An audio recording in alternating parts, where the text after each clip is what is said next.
Da, da, da, da, da. Okay. So sorry, you guys. Technical difficulties, of course, I've been working on this all day, so I would have technical difficulties. When I just want to spontaneously go live, everything usually goes smooth. But when I try to plan it out, get it out there to you guys, something always goes wrong. So, gotta love Google, gotta love YouTube, and StreamYard. Haven't had an issue yet today. So, anyways, I have a series of things that I'm going to be sharing with you. Okay? Some of you may have heard this, some of you may have not. The majority of you have probably not heard this. Now, what I'm going to play with you, or play, what I'm going to play for you is, are you all aware of the podcast? Just type a 1 in the chat if you're aware of the podcast that Lori Vallow, at the time, her name was Vallow, was with Melanie Gibb. Just type a 1 in the chat if you've heard it. Type a 2 in the chat if you've not heard it. There's a podcast that she did in 2018 and 2019. There's a series of podcasts. Actually, Chad Daybell has a few as well. Have you all, any of you all heard them? Type a 1 if you've heard it, type a 2 if you've not heard it. Okay, so we've got 2 people that have heard it. Now, there's more than one podcast, okay? There is more than one podcast. I have every one of them listed. I know which ones she was part of. Okay? So, what this is going to be a series of different podcasts. This is going to be part 1, and then in a few days we'll do a part 2, part 3, etc. Okay? So, let's go ahead and just do an audio check real quick. I guess everybody can hear me. And this interview right here, the first one, Lori is in it. However, she doesn't speak a whole lot in it, and the reason I wanted to play this one first was this was her first one with Melanie Gibb. Okay, but what's interesting, and I may pause it and do some commentary. Okay, what's interesting is the main guy that is doing this podcast, who is also a part of LDS Church, he is a ex police officer. They sound like very, very good friends. I'm not assuming anything. I'm just saying. She has a very good friend that is ex police officer. So keep that in mind. Lori does speak up a few times in this. It's kind of hard to tell her apart from Melanie. But in my mind, I'm just thinking Lori is saying whenever the women speak, it's all Lori because they both sound alike. So, I mean, they really both speak on the same things. So, the next few series that I'm going to play for you, not tonight, but the next ones will be more of Lori and Chad. Okay? I may rotate them. I may do Chad next and then Lori. What I'm going to do is listen to them first. Now, I have listened to this whole podcast because I wanted to see if it was even worth playing. It's about an hour long, not quite an hour, so just about an hour long. So, I'm going to go ahead and start screen sharing and get into it. Like I said, I may pause this and give some commentary and see where you all are at and get your opinions. At the end of the broadcast, I will see what you all think and see if you all want to continue. Um, I'm not sure exactly what they're naming these podcasts because it's very hard to find these on the net right now. Very, very hard to find. So, um, and that's one thing that's a challenge for me. I like to look and search for things. Yes, she got around, but I'm thinking that's where she met Chad. Because this was 2018 whenever her and Chad were doing these podcasts together. So I'm thinking this is where she met Chad Daybell, guys. And this is Arizona. Okay, this is the Arizona community. Oh my gosh, my eye just started itching, and I think I just got some in my eye. Okay, sorry. All right, let's go ahead and get this party started. Hope you all are doing well tonight. You all get a double whammy. This is the second time I've been live, so woohoo. All right. Oh, no problem. Oh, great. My entire screen is what I'm going to have to do. All right. It's not showing up in my tab. I love StreamYard. Ah, there we are. Yay. All right.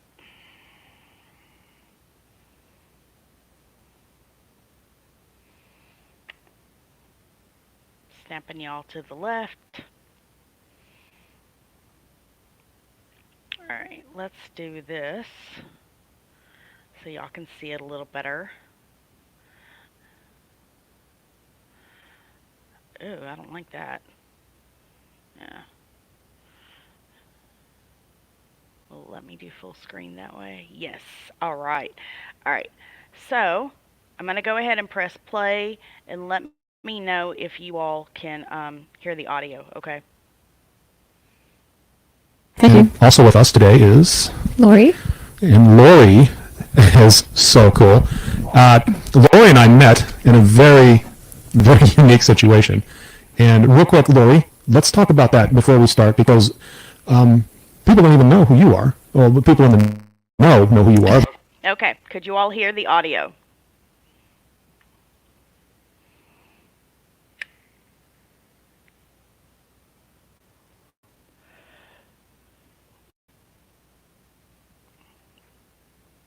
Hey, Brooks channel. Hey, my Four Seasons.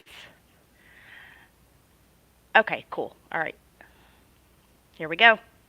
One of the reasons why we're doing this podcast is so that we can spread the light of knowledge and help people learn about who they are and find their gifts and draw closer to Christ. And what happened to you was pretty unique, and how we ended up in the same room together is even more unique. So can we start off with that?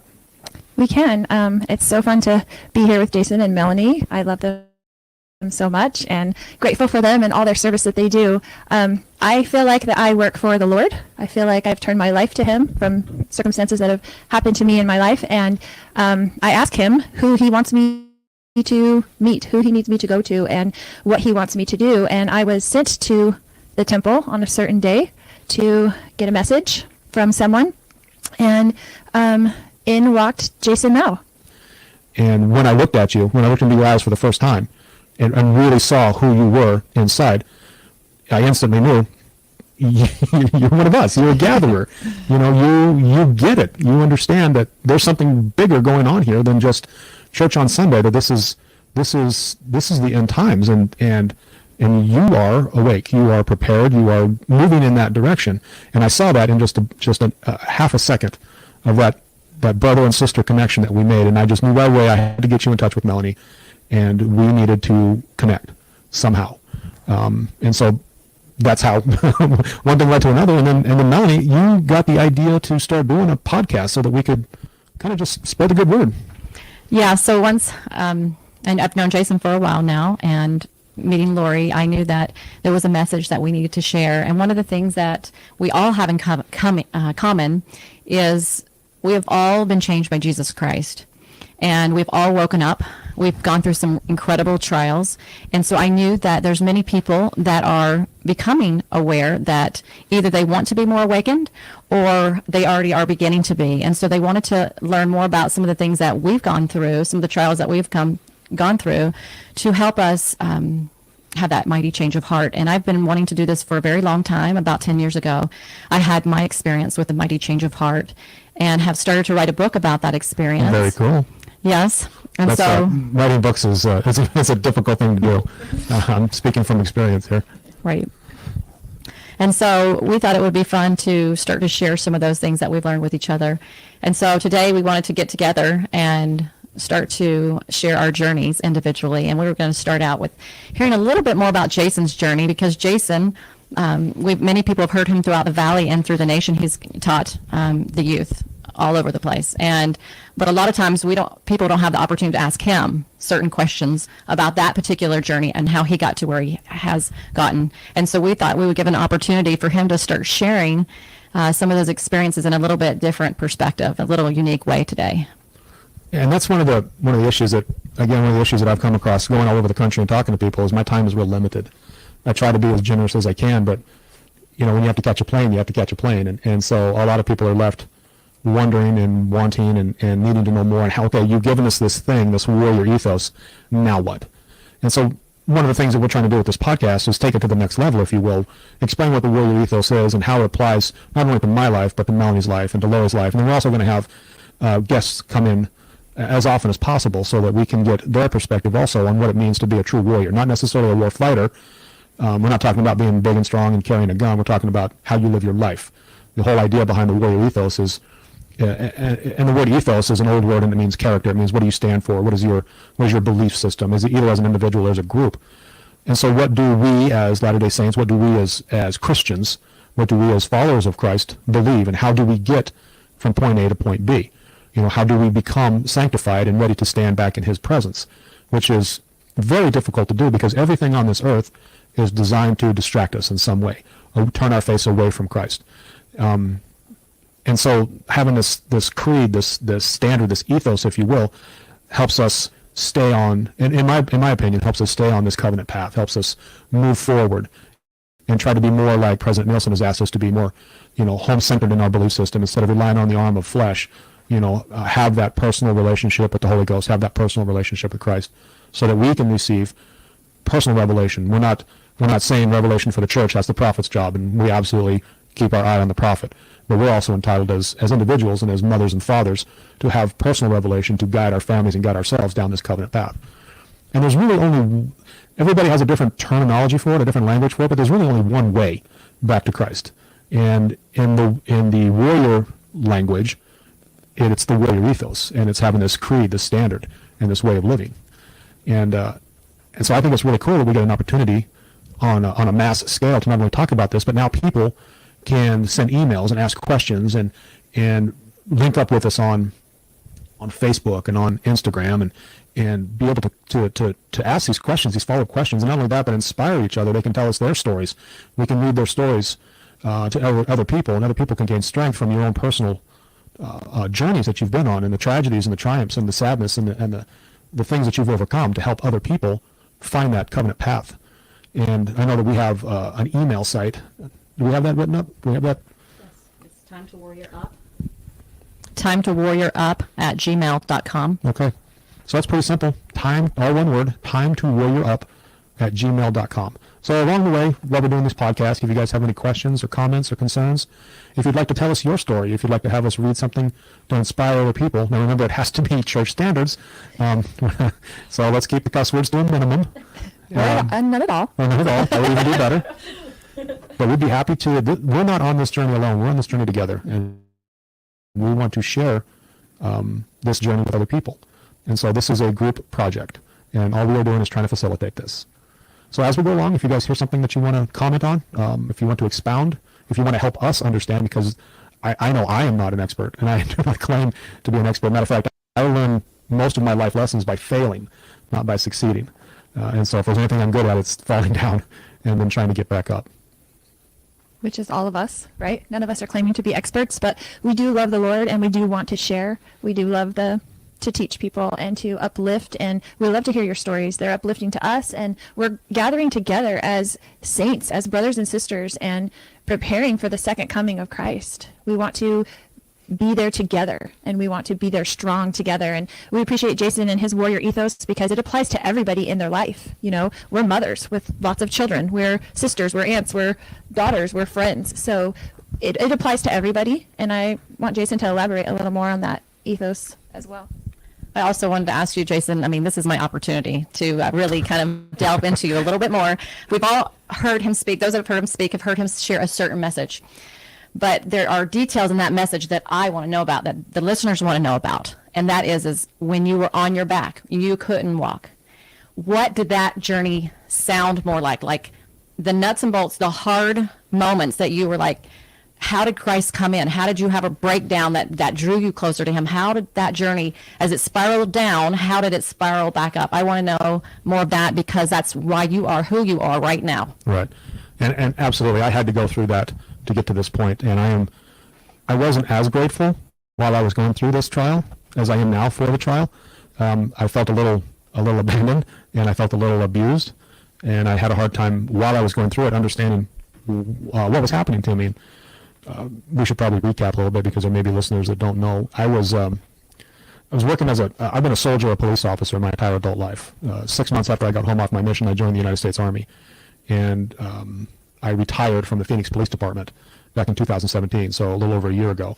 So my entire adult life, I've had a gun in my hand, and all I know is how to jump out of airplanes and kick in doors and arrest bad guys. That's the vast majority of my existence was spent doing that.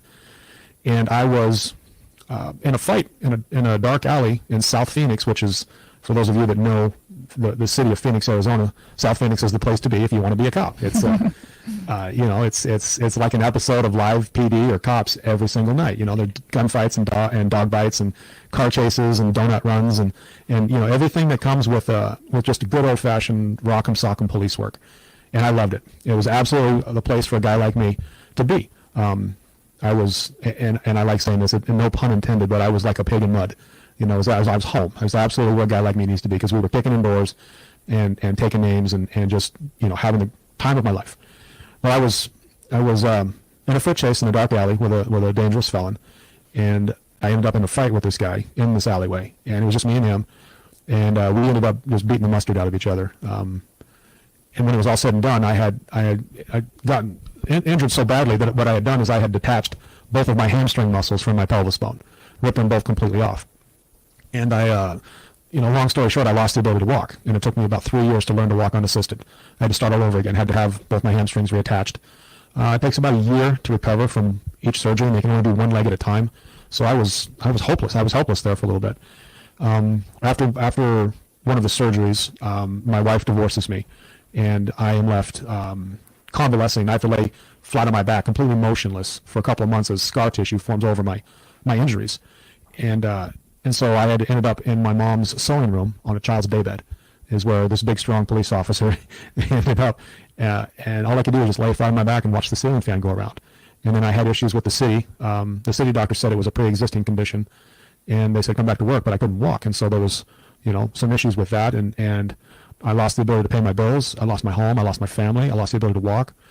And when it was all said and done, when I had hit rock bottom, there was no place, I couldn't fall any farther, and everything had been taken away from me. I was homeless, unemployed, divorced, crippled, and bankrupt, all at the same time. And I couldn't move. I couldn't do anything about it. All I could do was just lay there and just take it. Let my entire world just burn down around me. And as I'm laying there, in what I describe as a crock pot of my own filth, just simmering in my own garbage, I broke. And all I could do was cry, because I couldn't even get up.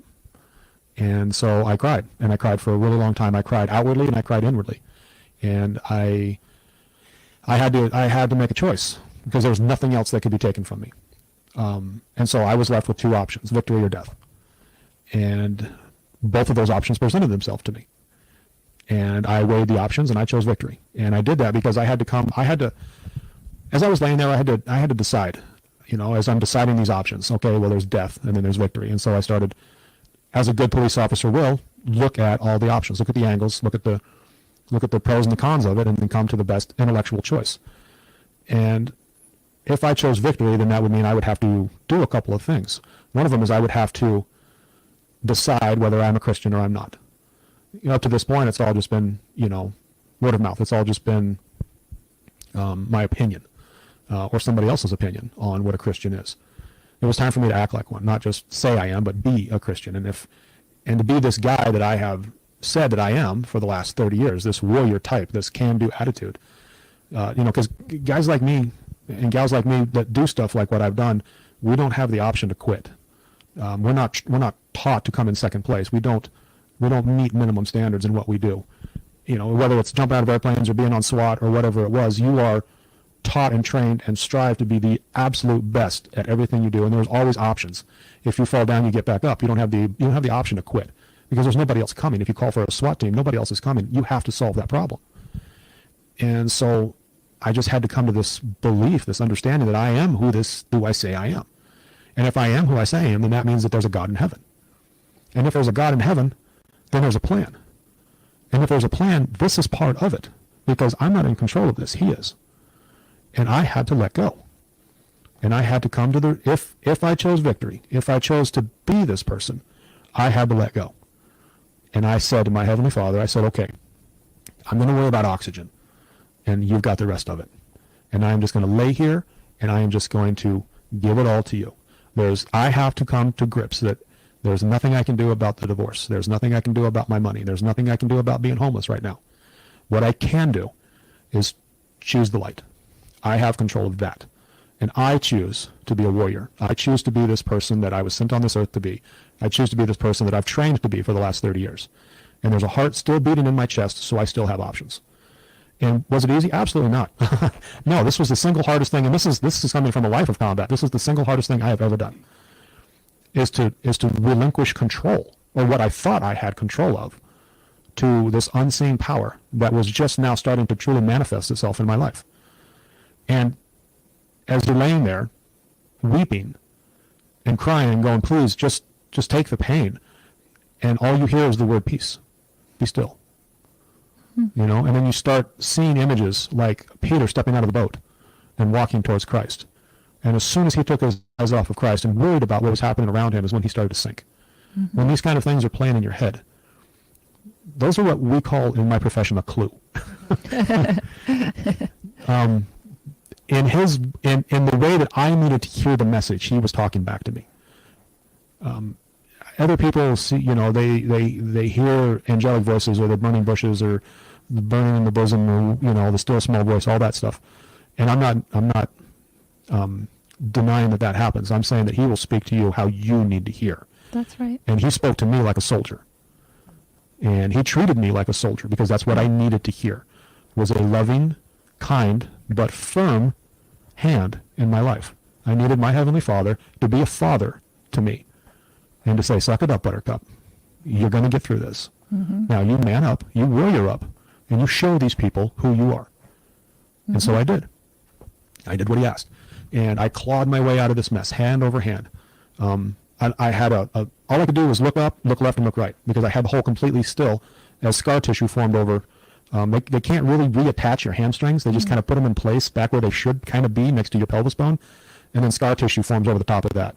And so any sort of jerking movement or sudden movement will just pop that right back off, and I have to start all over again. And so even sitting up was difficult. And then there's the physical pain of not only having that injury, but then, you know, where the surgery sites, where it's right on your behind, so you can't sit. You either lay, and you can't stand, so all you can do is just kind of lay still. And so even something like that was difficult. And so all I could do was like I said, look up, look left, and look right. And so on a little piece of paper, I wrote, and I stuck it to the bookcase that was right next to this little daybed, and it said goals for the day. It said wake up, survive, go to bed. And that is all I allowed myself to worry about, was surviving. I said, I'm going to intake oxygen, and then hopefully these strangers will come and feed me. Because I had, I was in my mom's house, but she was then diagnosed with Parkinson's disease, and so she couldn't even, provide the maternal care that a wounded person needed. And I would actually hear her fall down in the kitchen, and I couldn't even get up to pick up my own mother. I had to call other men. I had to get on my cell phone and call other men to come to my house and pick up my own mother, because I'm 15 feet away and can't even get up. So you want to talk about a humbling experience. Asking another man to come to your house, or the house that you're at, and pick up your own mother because you can't. Now, it's not about me being injured. It's about me being the alpha male, about me being the guy that looks after his invalid mother, and I couldn't even do that. And so there was a lot of humble pie, huge, giant Thanksgiving slices of humble pie with whipped cream and sprinkles and all of it, all the toppings right on top of me. And so I just had to focus on what I could control, and that was my oxygen and my attitude. Wow. And I had to decide that this was going to refine who I am, not define who I am. I was not going to be an invalid. I was not going to be a cripple. I was not going to be this guy laying in this bed, helpless. I am going to get through this, and I'm going to make myself better. And I refused to surrender. And it was a difficult, absolutely. This was, like I said, the hardest thing.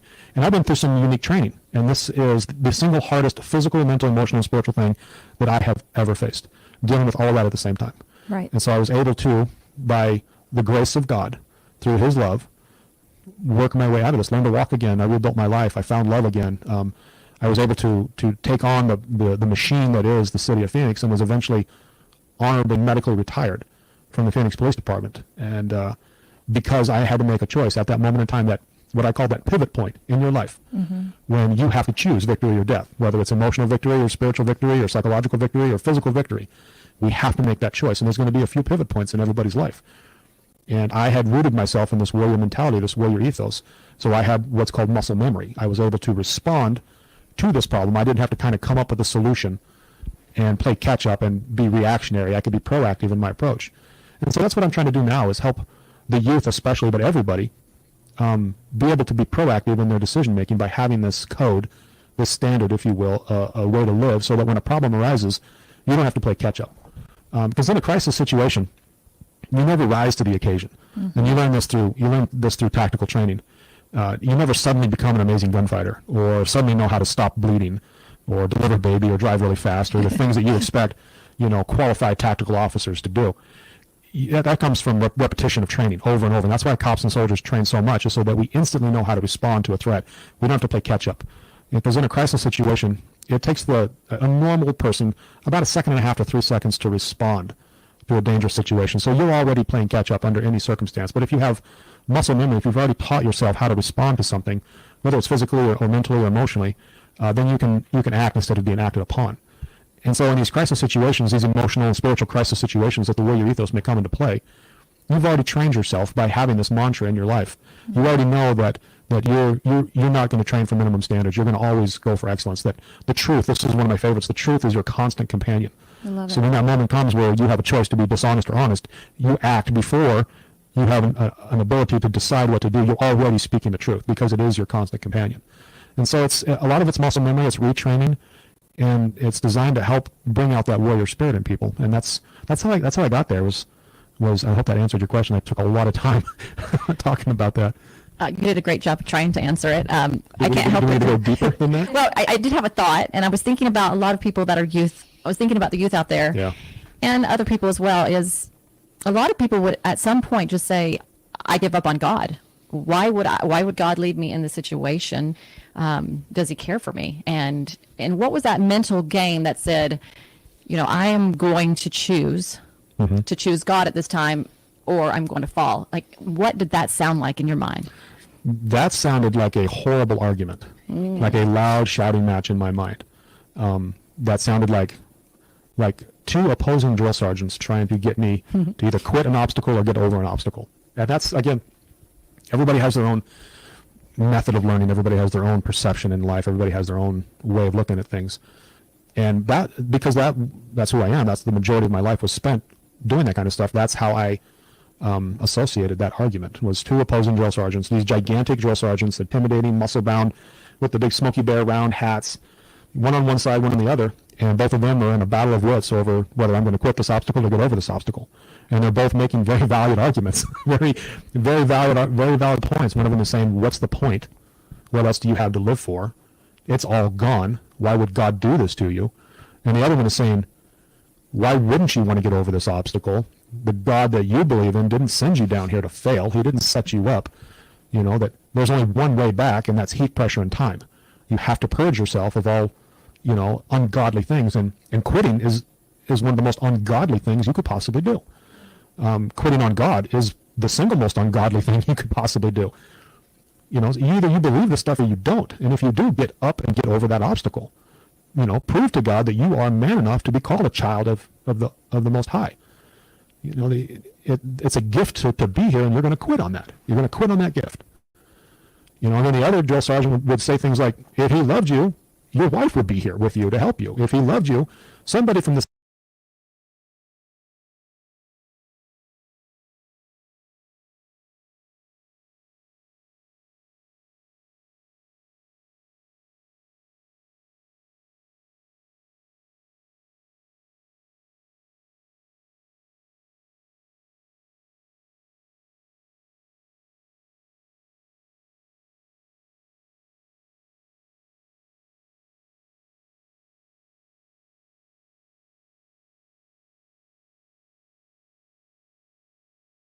the city would go, that's not a pre-existing condition.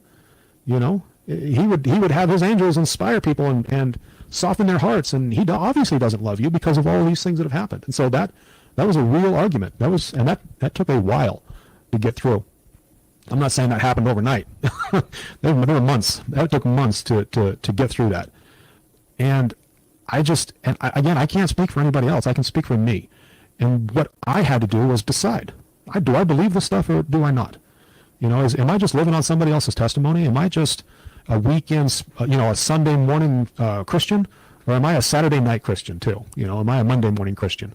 How am I going to act when it gets hard? Is it hard? Yeah. Is it time for me to decide? It is. And what I chose was victory. You know, and that one drill sergeant that was against me getting over that obstacle said, you're never going to make it over that obstacle. Look how high, look how difficult, look how, you're dirty and tired and sick, and you're never going to get over that obstacle. Why even try? You know, and then I would start up that obstacle, and he would keep screaming at me, it's too high, it's too scary, you're too sick, just go around it, just quit.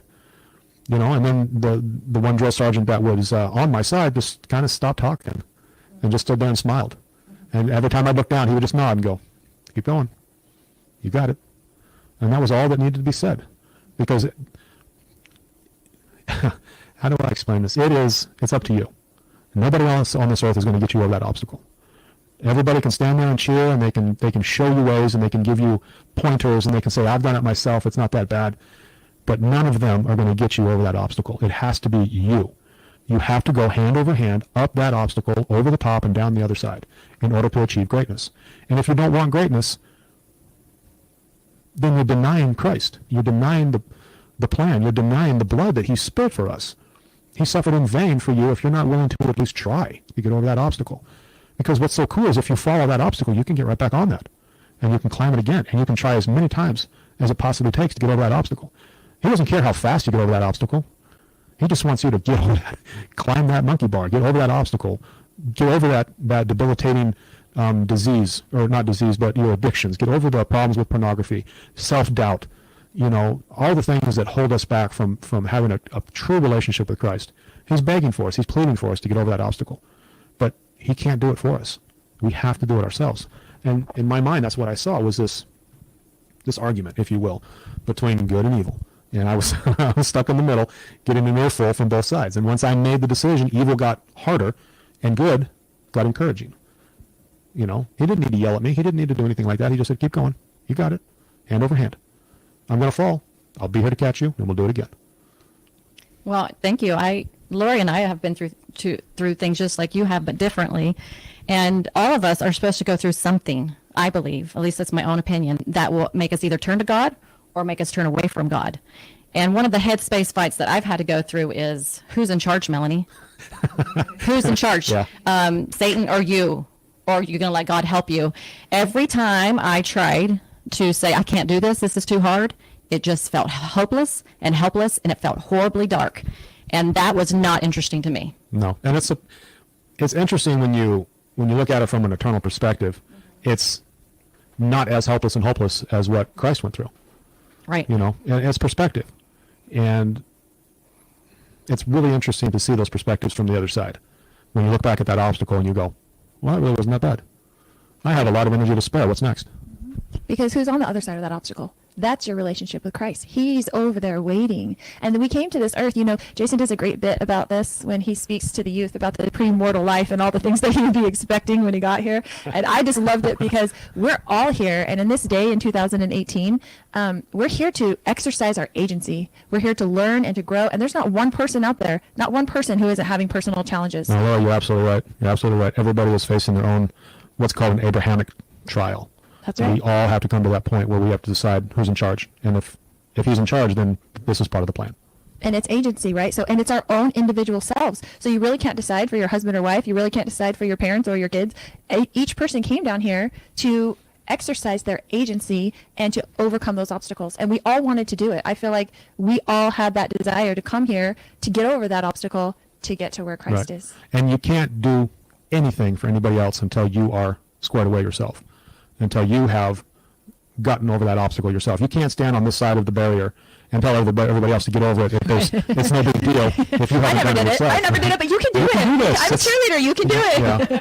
You know, the scriptures are replete with the verse to cleanse the inner vessel. And that's ground zero. That is the impact point. It has to start with you. It has to start with your own personal testimony. If you want to be this warrior, this modern day warrior, if you want to be there for Christ on his side, then the first thing that you have to do is cleanse the inner vessel. And I had to show my kids by my example about how Christ could change me. Instead of worrying about what they could or couldn't do, or if I wasn't good or good enough for them, I had to really focus on how Jesus Christ could actually change me. Right. And so I look forward to sharing that in another podcast that we're going to do together, a little bit more about my journey. And then Lori will also do that as well. Yeah, we're all here supporting each other because we have all been to the bottom rung, and Christ pulled us out of that. Yep. So we all have that same story that we want to help inspire other people. If you are in the pit right now, we want to help you reach out and get over those obstacles. And being a member of our church is just where we go to church. These are eternal principles. You don't have to be a member of the Church of Jesus Christ Latter-day Saints to appreciate these principles and use them in your lives. This is the gospel of Jesus Christ given to you from a warrior's perspective. And so regardless of your faith, where you go to church, who you pray to, these are eternal. This is natural law. These are the laws that govern the universe. This is how you're successful regardless of where you pray or who you pray to. Which is what I love about the warrior ethos that you're going to go over for us, hopefully soon, because it really can help every single person, man, woman, and child. And it's just the ethos helps each person just become the warrior they can be, right. Not the warrior Jason is. None of us want to chase a guy down a dark alley and have so some of the injuries that you suffered. Getting paid a lot of money to beat people up. And that's just one small aspect of law enforcement. But being able to help people is what I really enjoy doing, because when people call for a cop, it's usually the worst moment of their lives. Yeah. And to be able to go there and help them resolve their issues, and sometimes their issues mean they need to face their problems. That may be how to solve the issue. Unfortunately, sometimes people don't agree with that, and it requires a use of force that is appropriate. And hopefully the officer that's there is trained enough to know what's appropriate. And I'm not saying that I excelled at doing things like that. Making neighborhoods safe by dealing with that one person, or taking the drug dealer off the streets, or catching the terrorist, or whatever it is. Stuff we all do every day, right, Melanie? Right. Well, no, it's perspective. It's all perspective, because there's other people that are saving the world, through financial means, or there's doctors that are doing the right thing for the right reasons, and maybe backing off on the opioids and working on natural healing, maybe being, mature enough to look at a guy and go, it's because you're 400 pounds and you smoke. Right. Maybe we shouldn't take the drugs. Maybe you should stop with the cigarettes and the donuts. And that's having that warrior mentality, is loving somebody enough to tell them the truth. Right. To look them in the eyes and go, look, this isn't right. And it ends with me, and because that's what Christ would do. That's right. Well, we're here to tell the truth, the good, the bad, and the ugly about our lives. We're exposing ourselves because we want to help others who may feel like they've been in the same position, or maybe are now, and need some help climbing out of that. And that's what's so cool about this podcast medium, is that we can have these discussions for a very long time about all different types of topics, and then we can talk to other people through email and through social media, and give them advice from our perspective and things like that. But incorporating the warrior ethos into your life is probably one of the most significant things, temporal things that you can do to change your life. And it's going to bring you closer to Christ. It's going to bring you closer to your family. You guys are going to have a change of heart, because you're going to start looking at life through a very simple lens, and that's good versus evil. And that's the warrior way of looking at things. It's either right or wrong. It's very difficult for a warrior to accept shades of gray, because we just don't think that way. It's either correct or it's incorrect. And that's kind of how the warrior ethos came to be, is I started clawing my way out of this hole that I was in, and people would see that I was doing this, and they would go, geez, Mr. Jason, any one of those things would have been enough to cause a person to quit. A divorce is enough to cause a person to quit. Being crippled, bankrupt, whatever it was that you were dealing with, you had all of that going on at the same time. How in the world did you do that? And I would just say, well, this is, to keep it really simple, instead of going into the long explanation, I would say, this is just what I believe. This is who I am. And they would say, well, what does that mean? And I said, well, I've associated myself my entire life with warriors, and this is how we think. And so they said, would you define that for us? Would you help my children understand what it is that you're doing and how you did this? Help me, because I want to be better at corporate America. Or I want to be a better educator, or I want to be a better nurse, or I want to be a better mom, or things like that. And what you're doing I can see the results. And so this makes sense. How do you do that? And so I developed what's called the warrior ethos. I wrote these verses down to help explain my mentality and the way that I look at things. And they started saying, well, would you come to our house and explain this to our children and our neighbors? And so I started making little trips to neighbors' homes. And then they said, well, this is really cool. Would you come to our church Fancy face. and explain all this to our people in our church? Fancy free face. And then I would do that, and they would Thank say, would you so come much, back sweetheart. Appreciate so it. that we could talk to more people, not just our little area, but can we get everybody in the city into that room? And then they said, well, would you come to our high school? And then would you come talk to our sports team? And then would you come talk to all of my managers? And it just kind of turned into this thing that I was not. That you were not expecting.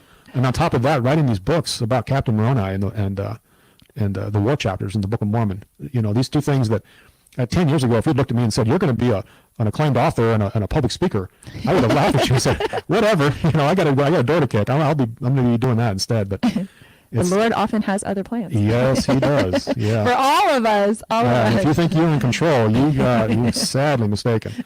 And so one of the good things about this podcast is we'll be able to talk about each one of these principles of the warrior ethos in depth. And from my perspective, from Melanie's perspective, from Lori's perspective, and then if we have guests from their perspective, Absolutely. on what it truly means to be a warrior from that perspective. And I also want to talk a lot about being a warrior as a mother and a wife, and the background that I came from. And I'm not going to talk about it today because we wanted to talk to Jason about his journey. It's just a little bit about some mental challenges coming from a family that has a lot of those challenges and how to deal with life as a mom in this day and age, and how I became a warrior because of Jesus Christ. The principles are the same regardless of the obstacle you're trying to overcome, whether it's in the home or in business or at school or in church or in your heart. The truth is the truth, that we train for perfection. All of these principles are applicable to whatever you're facing in your life. So thank you so much for visiting our podcast this day. And if you want to send some questions to Jason, Melanie, or Lori, please email us at timetowarriorup@gmail.com.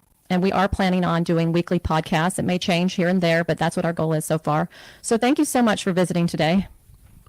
Jason, thank you for sharing your story. Always inspirational to me. Absolutely. I cannot wait to travel down this road with you guys to see where this takes us. And we're really looking forward to this. This is going to be fun. We're going to be given some homework. Do you want to explain that a little bit real quick before we go? I love that. Well, a lot of times people listen to podcasts and they're filled from what they've heard. But then the machine shuts off and they go about their day, and there's no really any follow-up.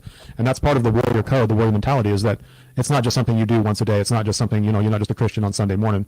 How do we live a Christian life through the entire week? Mm-hmm. And so the idea is after each podcast to put out some homework and then have people email us or take pictures or hook up with us on Instagram, because they can find us on Instagram too at Time to Warrior Up. That's right. And take pictures of what they're doing and share with other people how they get through the homework and how they personally get over their obstacles. That'll be so great. And I think it's going to help so many people. And that's kind of what people come to us and ask us when we speak together or when we're speaking, and they're like, okay, but how do I do that? How do I do that every day? How do I do that each week? And so part of what we wanted to do with these podcasts is to give that kind of steps that you can work on through the warrior ethos and through the warrior mentality of how to become that kind of a warrior for Christ.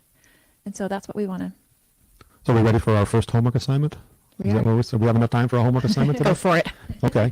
So our first homework assignment for today is that we are going to either literally or figuratively make our bed every day. Now, the reason why we're going to make our bed every day, that is the first thing you learn in basic training. You learn how to stand up straight, and you learn how to make your bed. So what we are going to do, because we are now in spiritual boot camp, we are preparing ourselves for this warrior life, this warrior mentality, is that we are going to either physically or mentally make our bed every single morning. As soon as we get out of bed, we're fixing that bed. The first thing that we do in the morning, we're going to do something successful. We're going to have a task, and we're going to check that task off the box, and it's going to be something successful. And we're not just going to pull the sheets up and throw the comforter over and maybe lay those pillows up. We're going to make our bed. Because in basic training, everybody's bed is made to perfection. They actually have measurements that they pull out to make sure the fold is right, the hospital corners are correct, the pillows are exactly centered. And everybody in podcast land that ever went through some sort of military training knows exactly what I'm talking about. And if everybody's bed... I know it from my own dad. That's right. He was yeah. Well, he was a Marine, right? Yeah. And if everybody's... And you look along the row of beds, if everybody's bed isn't exactly the same, then all the beds get dumped. and you start all over again. And you would think to yourself, well, that's ridiculous. I'm trying to be a world-class warrior. What does making my bed have anything to do with it? Well, it's simple. First of all, it tells us that you're willing to follow instructions. Regardless of what you think, you're willing to do what your instructor is telling you to do. And second, it teaches a couple of concepts. It teaches personal integrity and discipline and delayed gratification. Okay? Because you don't get to enjoy the fruits of that made bed until at the end of the day. Once you've been through all of your obstacles and you're dirty and you're tired, and what's waiting for you is a clean, comfortable, prepared bed. And you know at sometime during the day that drill instructor is going to walk through that bay. And if he doesn't see perfection, everybody gets tossed. And so you don't know what the outcome is going to be for that decision until you get back from training. And so that's the same with life. You're not going to get instant gratification. You're not going to get instant rewards or feedbacks from decisions you make. It may take years before you come to realize what you've done has made a difference. And so it teaches you the concept of delayed gratification. And the third thing is, if I can't trust you to do something as simple as fold some sheets and lay a blanket properly, there is no way I can trust you to parachute out over enemy territory in the middle of the night carrying a sniper rifle and 30 pounds of explosives. Okay, so if you want to do the big things, you have to do the little things first. You have to master the little things before you can do the big things. And so homework for this week is we are going to mentally and physically make our beds every day. Now, if you're one of those people that already does that, I guarantee you there's somebody in your house that doesn't. Okay, so now it is time for you to mentor somebody else and explain to them why we're doing this. And if you live in your house all alone and you make your bed every morning, there's something in that house that you can do every morning to make yourself better. Now, if you're going to sit and wait for somebody to direct you and guide you, then that's not the idea about being a Christian. Figure it out for yourself. Find your own path. Ask Father what you can do to improve yourself, and spend this week making yourself a better person. If it's your bed, then make your bed. If it's your scripture reading, then it's your scripture reading. If it's your attitude, then it's your attitude. But there is something about your life that you can improve and become a better Christian. And there's only one way back to God, and that is by doing this, by cleansing the inner vessel, doing the little things to perfection. And then when you can be trusted with the little things, the Lord is going to give you the big things. I have to say some of the thoughts quickly is I love a challenge. And B, you came to the right place there. right. But B, how many of you that's listening, especially you young people, want direction? You're dying for direction. Our society does not, instill that. Many people want direction, and so I think it's a great challenge. Thank you. Yeah, and this is what they can expect from a weekly podcast. Is we're going to discuss these things. We're going to come back and check on homework. We're going to talk to each other about how that went. We're going to talk to our fans and to our listeners about how that went with them, and then we're going to move on from there. We're going to build upon these principles. And we're going to take you from basic training to advanced training. We're going to turn you from civilian into warrior. And there's only one way to do it, and that is heat, pressure, and time. This is not a weekend thing. This is not a 1 hour seminar that you can attend and your life changes. This is going to have to be a process, and you have to be okay with that, because this is the plan.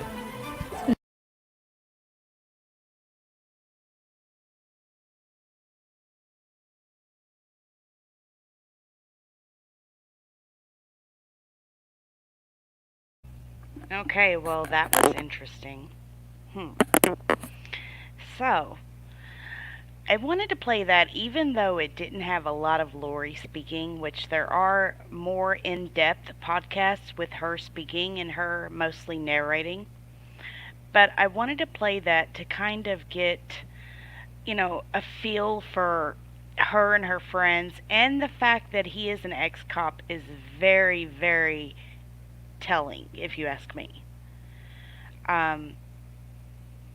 He retired in 2017. Now, let me find the screen I had up. I want to show you all what I found right before I started. I found her the ex-husband before Charles, his obituary. So let me find that real quick. Where did it go? Just a second. I'm so bad about having so many tabs up. Let's see. There's some other things I want to share with you all as well. Hold on just a second. I'm going to have to close chat real quick. Alright.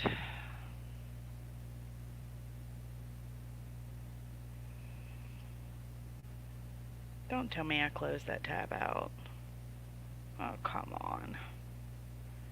Alright, be patient. I was trying to look up these. Okay. Get you up here. Alright.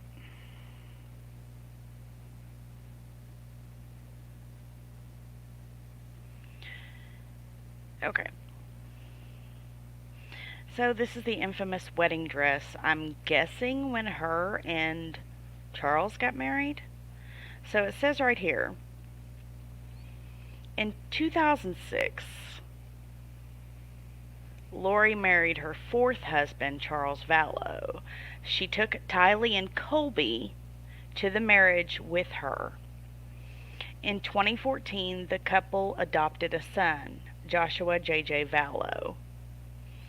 Joshua was originally born to Charles's nephew. JJ's biological family were unable to raise him, and this is when he was adopted. JJ had challenges such as autism, and Lori and Charles were thought to have the means to help him. JJ is often referred to by the media as Charles's nephew. Now, this is the picture I thought was photoshopped. I don't know. Let me zoom out on it real quick.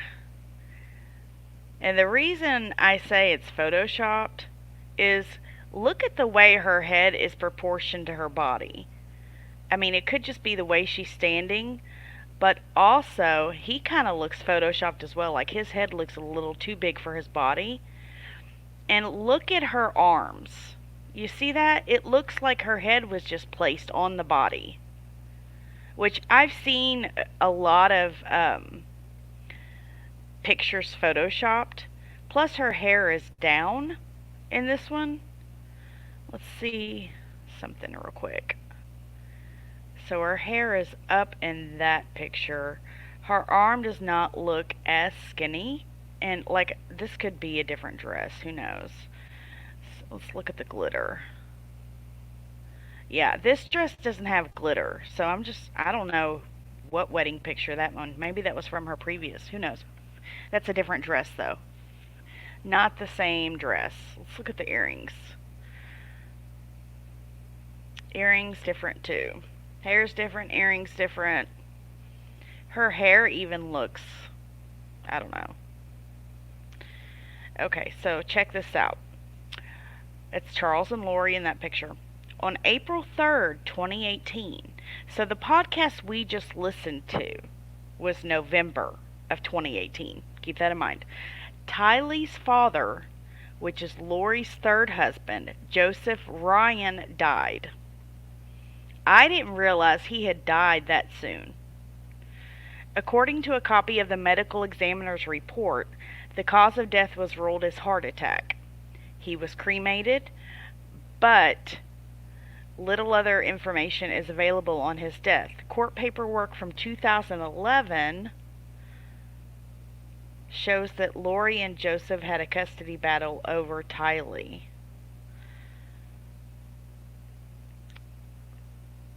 And this is Maricopa County Office of the Medical Examiner in Phoenix, Arizona. Joseph Anthony Ryan Jr. Hold up. April 3rd, 2018. So this was done 2 days later.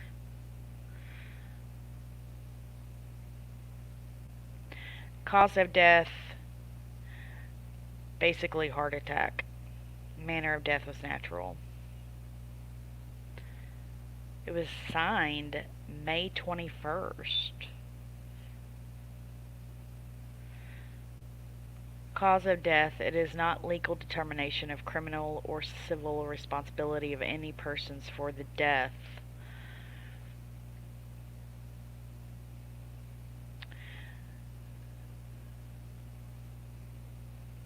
Interesting, they don't always do, and it could have been his age, but it looks, I think he was like 50, but they don't always do an autopsy. Interesting that they did. No acute evidence of trauma.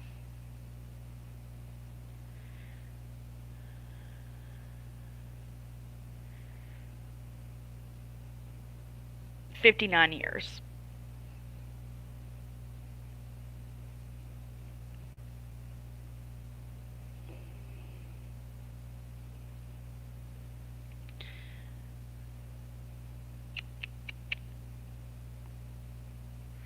There was no evidence of trauma or suspicions for foul play.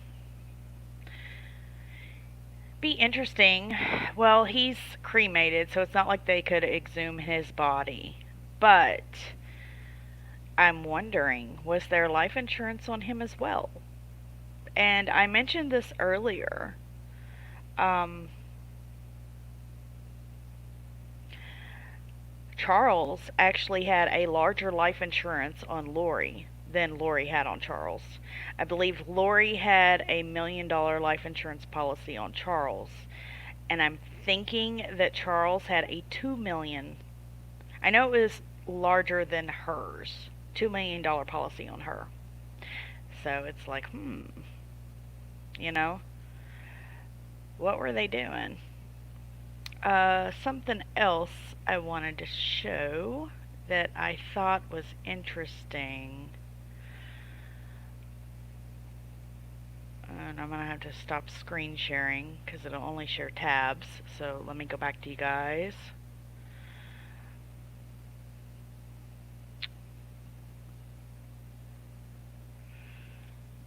Alright.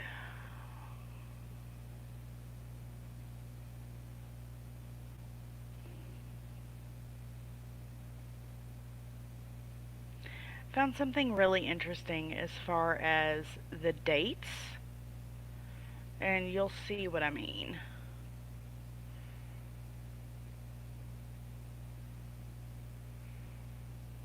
I may have to do a totally different video on that. I think I lost it.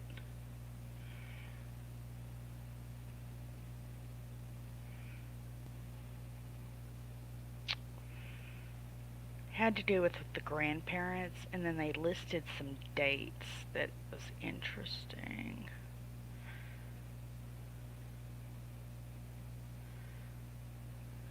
Okay, this might be it.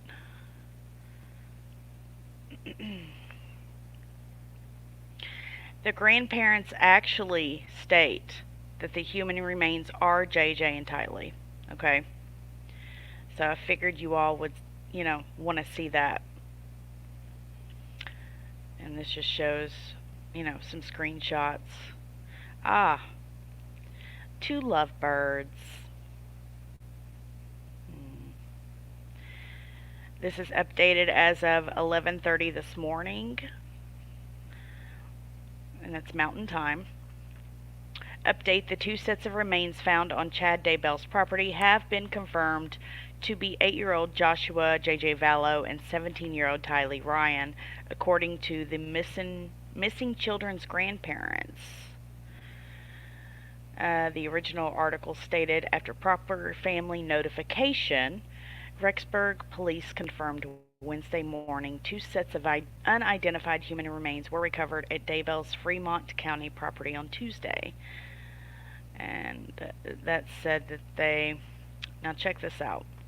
The remains have not yet been identified, but a prosecutor said that they belonged to children, and the way one was concealed was particularly egregious. Now, let's see. If you're wondering what that means, it can mean 2 different things. It can mean outstandingly bad or shocking or remarkably good.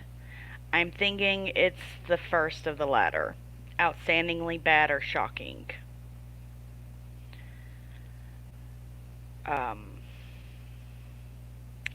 One of the bodies. So...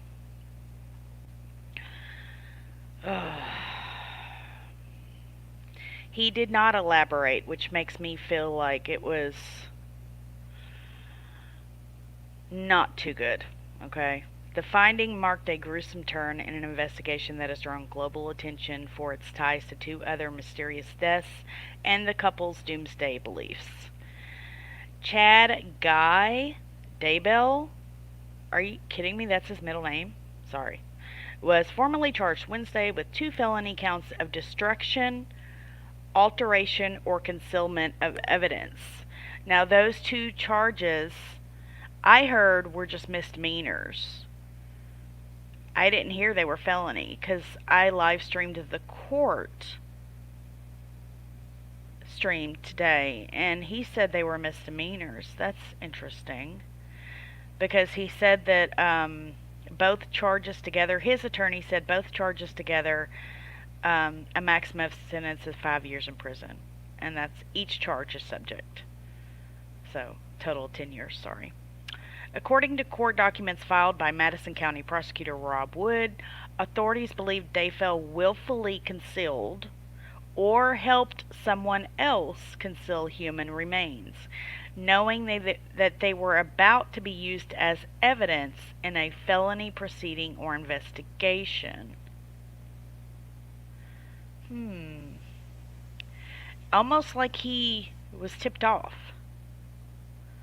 So did he move them? I don't know, because that's the way this sounds. That he helped someone else conceal human remains knowing that they were about to be used as evidence in a felony proceeding or investigation, which would mean Lori's, right? Yeah, because he wasn't arrested yet. The charging document states Daybell attempted to conceal the remains sometime. Okay, so here's the dates that I'm confused about. Alright, and I'm going to have you all pulled up so I can see chat. Alright. Now, check this out. Done lost my spot. Where'd you go? Where'd you go? Okay. The charging document states Daybell attempted to conceal the remains sometime between September 8th and September 9th of 2019. The first count alleges that the crime occurred sometime between September 22nd and June 9th, 2020. So they need to actually, okay, so that's September 22nd, 2019 and June 9th, 2020. So they're not talking about the initial death. They're talking about him concealing the evidence. Okay, so that makes a little bit more sense. So he attempted to conceal the remains sometime between September 8th. No. Hold on. Wait a minute. See, I'm going to have to contact this news agency. See what I mean? Okay. So, he attempted to conceal the remains sometime between September 8th and September 9th of 2019. The first count alleges the crime occurred sometime between September 22nd and June 9th. Okay. See what I mean? September 8th and September 9th of 2019. How can he conceal the remains if the crime occurred afterwards? Do you see what I'm saying? They were misdemeanors. Yeah, that's what I thought. This makes no sense. They need to have a year here. Still, this makes no sense. He attempted to conceal the remains sometime between September 8th and September 9th of 2019. The first count alleges the crime occurred sometime between September 22nd and June 9th. They really need to have a date here. Alex is Lori's brother. This makes no sense. Under Idaho law, each charge is subject to a maximum fine of $10,000 and a maximum sentence of 5 years in prison. In court proceedings Wednesday, a preliminary hearing was set for July 1st before Judge Farron Edens. Wood requested a $1 million bail, while Daybell's attorney, John Pryor, asked for a total of $100,000 bond. The court ordered Daybell held on $1 million bond. If Daybell posts that bond, the judge ordered that the defendant reside in the immediate area and provide the court with his address and report to Fremont County weekly. I very seriously doubt he's going to be able to come up with 100,000. Lori Vallow-Daybell is awaiting trial on the charges of abandonment and obstructing the investigation and has pleaded not guilty. The Idaho Attorney General's office announced this year it was investigating Chad Daybell and the death of his wife at the time, Tammy Daybell. The complicated case began last summer when Lori Daybell's ex-husband Charles Vallow was shot to death by her brother Alex Cox in Phoenix. At the time, Cox said the shooting was in self-defense. Well, initially Alex said that Tylee, the 17-year-old, and Lori were in a scuffle. Then he changed it to Charles and Lori was in a scuffle. But yet, Tylee is the one that initially went and got the baseball bat. So that's why I'm thinking that, yeah, I think it was Tylee and Lori in a scuffle. I think Charles intervened, and I think Alex took it upon himself. And more than likely, that was the plan. I think it was all planned out. I think it was premeditated. And that same day, guess what? Lori had a pool party that same night after he was killed in the house. Her brother, okay, so here, let's read this. Charles and Lori Vallow had been estranged, and in divorce documents, Charles Vallow claimed Lori believed she had become a god-like figure who was responsible for ushering in the biblical end times. Cox died, which is her brother, in December of an apparent blood clot in his lung. Shortly after Charles Vallow's death, Lori and her children moved to Idaho. Tylee was last seen September 2019, headed into Yellowstone National Park with her mom and other family for a day trip. JJ was last seen by school officials several days later. Police began investigating the children's whereabouts after relatives raised concerns. Investigators have said both Chad and Lori Daybell claimed the children were staying with friends. Tammy Daybell died in her sleep last October of what her obituary said were natural causes. Authorities grew suspicious when Chad Daybell married Lori just 2 weeks later, and they had Tammy Daybell's body exhumed in December of 2019. The results of that autopsy have not yet been released. Trust me, that's going to be all part of the investigation. Law enforcement officers first searched Chad Daybell's home on January 3rd, removing more than 40 items, including several pieces of computer equipment. Interesting. So, that's really all I wanted to share with you guys. Those dates. What I may do is go ahead and contact the news agency, the initial agency, find out who wrote that article, and see if they can get the dates correct on that, because something's not adding up. So, this whole case is just crazy. The thoughts that I've had in my head about this whole thing, y'all don't even want to know. Okay? It's just a little too crazy. Like, boom, boom, boom, boom. Something just keeps happening and happening and happening. Like, you just can't make this stuff up. That's what I initially said when I first started researching this case. You cannot make this stuff up. It's almost like it's all scripted. Just saying. But yeah. Alright, so let me see the chat. And any thoughts or questions or anything, I'm going to go ahead and end this here in just a minute. I want to say thanks everybody for coming and showing support. Thanks to a Fancy Face for the new membership. Appreciate that. And I don't think, let's see, I might have the membership link still copied. Let's see. Yeah, I do. In case you want to join. There's the link. Yeah, Cookie Jr. I feel like a lot of secrets as well. Um, Tammy's autopsy is what sent this case into high gear for the police. Yeah, I believe so. Um,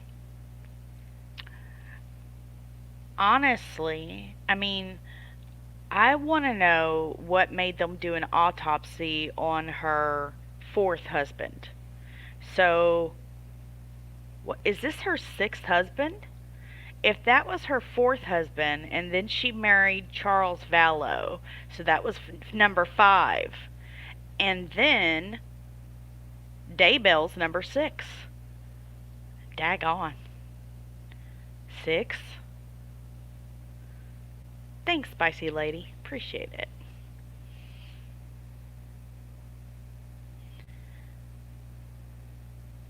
Tim Blosh is awesome. I don't think we will ever know all the answers. Now, um, Chad Daybell did waive his right to a speedy trial, which is good on. If you waive a speedy trial, then that I don't know. You have a right to a speedy trial, but he waived it. So a speedy trial would go ahead and just do a trial with, I believe, what they have right now. So it looks like they need to get their ducks in a row. They don't want that speedy trial, which is it's his prerogative if he wants a speedy trial, but he waived it. So you would think if you're not guilty, you would want a speedy trial, right? You wouldn't want them looking into it anymore if you're not guilty. Everybody is presumed innocent until proven guilty in the court of law. Just saying. Her niece, yes, I have looked into her niece. Her niece and her, for her not to be with her, I think she only knew her new husband like not even 2 months before they got married, if that. And he sure does know a whole lot to be able to wear a wire and talk to the FBI and everything. I don't know. And I found out that Alex Cox, her brother that died, he hadn't been married very long either. What's up with these people in marriage? Yeah. So, there's a lot more that has come out since I started researching this case. I didn't realize so much has been done. And her niece, what's her name? I believe her niece is Melanie as well. Um, she's done quite a bit of interviews. Quite a bit. Very many interviews. And I think I've seen them all. I've got some recorded, and I was going to do a podcast on it, and I just kind of forgot about it. Sorry. But if you all want, I can put together something, and we can watch those live if you want. No, a speedy trial equals a plea bargain deal. Oh, okay. Thanks, Penwoodsman. I gotta get sharper on my law. Right? It all had to do with the cult. Maybe they had to be couples. Could be. Zav Girl is right. Alex was funny.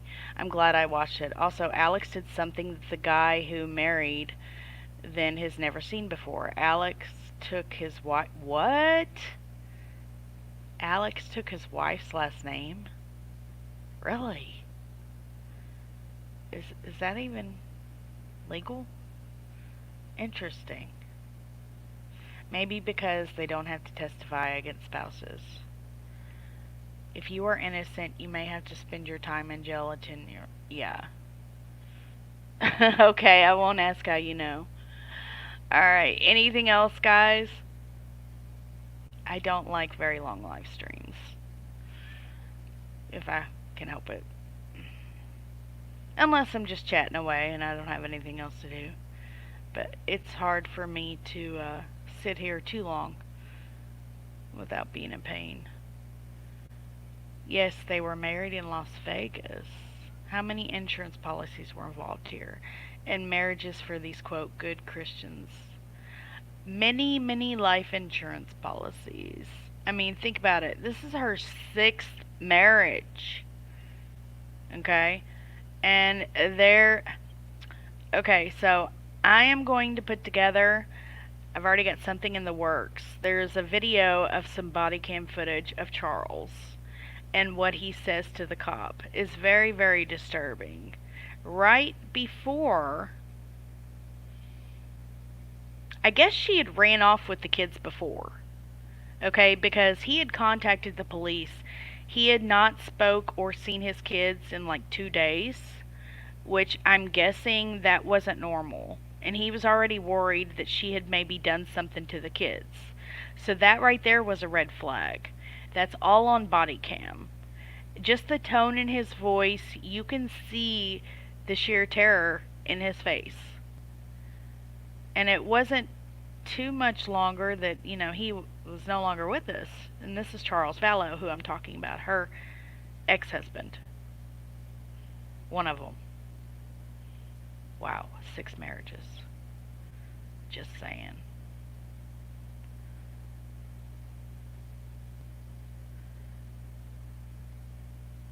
I could have beat it, but no one to bail me out. Oh, I'm sorry, Penwoodsman.